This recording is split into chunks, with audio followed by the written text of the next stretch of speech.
Kita lihat bagaimana pergerakan dari IHSG hari ini. Sebenarnya kita lihat IHSG sebenarnya udah terkoreksi dari 6 hari lalu. Lalu hari Kamis kemarin sempat terapresiasi. Seolah-olah diberikan angin segar. Lalu hari ini terkoreksi lagi, dan memang koreksinya bukan hanya di beberapa saat aja, tetapi dari pembukaan sudah terkoreksi. Padahal bank-bank baru saja merilis. Biasanya kalau bank-bank baru merilis, hanya bank-banknya saja nih yang terkoreksi, nggak satu IHSG. Ini tapi kan kita lihat satu IHSG terkoreksi. Apa sebenarnya yang terjadi dan analisa dari Tasya? Silahkan. Baik, sebenarnya kalau kita melihat pergerakan IHSG ya, ini saya lihat secara teknikal tuh sudah dekat dengan bottomnya ya. Jadi saya merasa malah koreksi hari ini adalah satu momentum kita juga untuk mulai mengkoleksi lagi begitu, walaupun sedang terkoreksi ya. Dan memang ini cukup dalam ya koreksi hari ini, bahkan tadi sempat lebih dari 1% melewati level 7.500 ya. Ya, di 7.499 weakness-nya. Iya, betul. Dan tetapi closingnya berhasil terangkat kembali. Jadi saya lebih melihat hari ini memang tertekan terhadap indeks dolar dan juga berbagai sentimen ini ya, terkait dengan inflasi dan juga dari PMI manufaktur kita yang ternyata masih terkontraksi begitu. Dan sejauh ini kita juga sedang mengantisipasi dari eksternal itu, tinggal menghitung hari pemilu di Amerika ya. Dan ini kita antisipasi bahwa indeks dolar masih akan tetap kuat, dan sejauh ini juga masih di level 104 atau tertinggi sejak bulan terakhir, dan itu juga inline dengan rupiah kita yang juga turut jeblok ya hari ini. Tapi sebenarnya kalau memang Tasya tadi bilang pemilu Amerika Serikat paling berpengaruh ke pasar dalam negeri, dari segi mana mempengaruhinya? Sebenarnya kepada indeks dolar tadi ya, karena indeks dolar ini kan masih menguat begitu ya, sehingga itu menekan rupiah kita, dan biasanya asing itu kan banyak masuk ke saham-saham perbankan ya, dan saham perbankan kita juga hari ini banyak yang koreksi, kecuali BBCA tadi saya lihat, tetapi koreksinya juga cukup lumayan, dan ini menyeret IHSG turun. Tetapi di luar itu juga banyak sektor-sektor lain juga begitu.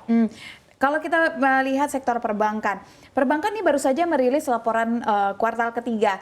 Tetapi per hari ini perbankan juga banyak dilego asing. Nah, ini berarti ada kaitannya dengan indeks dolar tadi ya. Apa yang mungkin lagi dalam benak para investor asing tadi selain dengan adanya wait and see pemilu? Saya rasa investor asing masih belum terlalu agresif ya untuk masuk ke pasar saham kita, dan itu sebenarnya sudah saya bahas juga di beberapa hari terakhir, bahwa memang pemilu Amerika ini, dan juga kita masih menanti data-data dari Amerika ya, seperti pasar tenaga kerja bagaimana, pembukaan data pekerjaan di luar pertanian, begitu. Biasa di awal bulan itu selalu ada data-data baru yang kita nanti ya, terutama inflasi juga. Memang diharapkan inflasi melandai, tapi dari beberapa hari kemarin data pasar tenaga kerja Amerika ini masih cukup ketat begitu ya. Jadi ada harapan di mana pelaku pasar ini cukup buyar ya ekspektasinya, bahwa The Fed tidak akan terlalu agresif memangkas suku bunga, dan kita berharap kemungkinan turunnya ya konservatif sekitar 25 basis point. Nah, di sini pelaku pasar jadi normalize begitu ya. Ini juga terrespon di pasar saham kita, walaupun di sini kita juga sedang menghadapi pemilu juga, walaupun tidak sebesar waktu awal tahun ya Presiden, dan saat ini kita di pemilu pilkada begitu.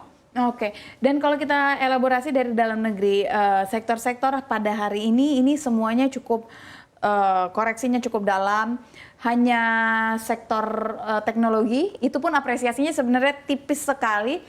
Selain perbankan, sektor-sektor lain, apa yang menyebabkan sektor-sektor lain ini terkoreksinya cukup parah? Boleh di-mention satu sektor saja, Tasya?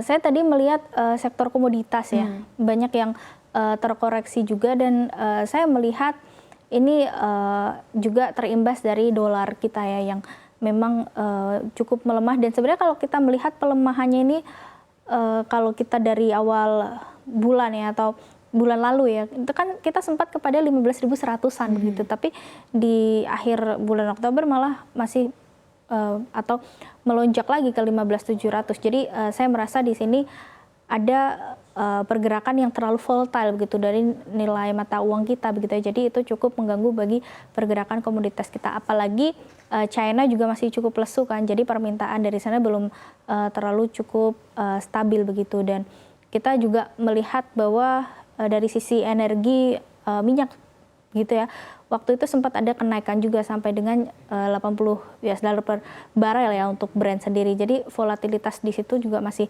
terlihat, yang membuat saya lihat pergerakannya menjadi cukup volatile. Tadi bahas tentang minyak, berarti kan komoditas include juga dengan emas. Emas ini bagaimana Anda melihatnya? Emas harganya sedang tinggi-tingginya, tetapi apakah itu juga tercermin dengan saham-saham emas yang ada di IHSG? Maksud saya dengan emas-emas yang ada di Bursa Efek Indonesia.